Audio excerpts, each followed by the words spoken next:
Сайн уу? Сайн. Өөрийгөө танилцуулаарай. Намайг А боловсрон гэдэг. Би Хинтэй аймагт Тэмүүжин цэцэрлэг сургууль уран чанга багштай 4-ийн В анги сурдаг. Өнөөдөр би та бүхэнд интерактив гэдэг цахим хичээлийн эрүүл мэндийн хичээлийг үзнэ. Одоо бүгдээрээ хамтдаа хичээл рүүгээ орцгоё.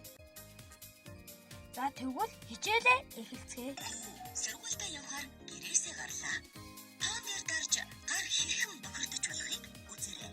За, нэгдээ гарнаа. Гэрээсээ гарахдаа хаалганы бариулаас барив. Шатаар буухдаа бариулаас барив.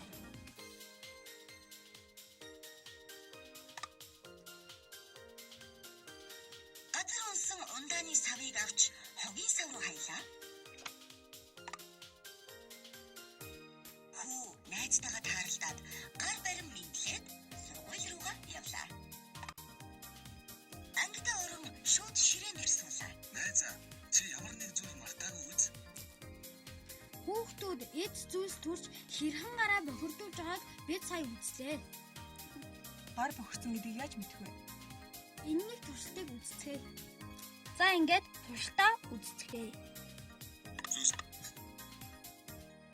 Одоо харин гараа дарааллын дагуу зөв угаачгаад туршилтаа үргэлжлүүлье.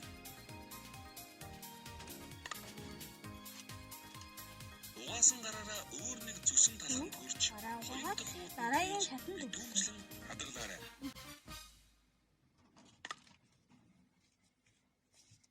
Бохир гараар хүрсэн талхан дээр нян, хөгц, мөөг ихээр ургасан байна. Гараар угаах юмд хүрсэн талх нэгд өдрөө угаасны дараа хийсэн талханаас арай их хөгжсөн байна. 2 хоног дээр нь бүр их хэмжээгээр тэр уудан дотроо илүү их нэм бактери үрчсэн гэсэн үг. 3 хоног, 4 хоног, 5 хоног, 6 хоног дээр нь бүр их нэм бактери ингээд үрчсэн байна. Ингээд та бүхэн бохир гараараа ам хавар нүүрэндээ хүрэж болохгүй. Яагаад хөгц мөөг ургасан бэ? Ямар тохиолдолд гар бохирдсныг эргэн санацгаая. За, яагаад талх хөгжөрсөн мөлий? Талханд хүрэх юм нь бохир гараараа талханд хүрэн битүүмжс ууданд хийсэн болохоор бактерийн тэр уудан дотор үржиж талх хөгжөрсөн байгаа. За, асуултаа эхэлцгээе. Эхний асуулт дараах зургаас гараа угаах шаардлагатай тохиолдлыг сонгоорой гэсэн байна. За, энэ дөрвөн зургаас алин гэж бодож байна?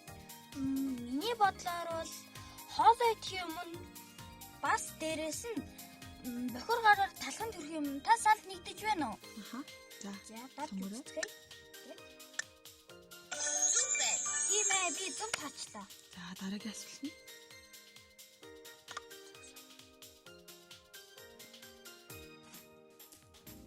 гараа угаах боломжгүй дараах зүйлсийн алийг нь хэрэглэн гараа цэвэрлэх вэ?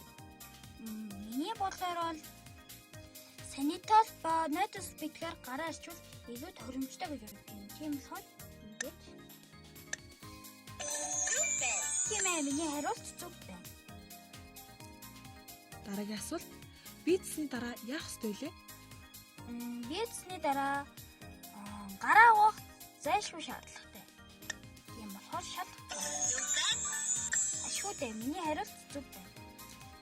Би сая интерактив цахим хичээлээ үзэж дууслаа. Сонирхолтой байлаа. Манай ангийнхан ч гэсэн интерактив цахим хичээлээ үзэж онлайнаар холбогдсон. Хүүхдүүдээ та бүхэн COVID-19 цаг тахлын үеэр гараа сайтар угааж өөрсдөө аюул төвчнөөс урьдчилан сэргийлээрэй. Баяртай.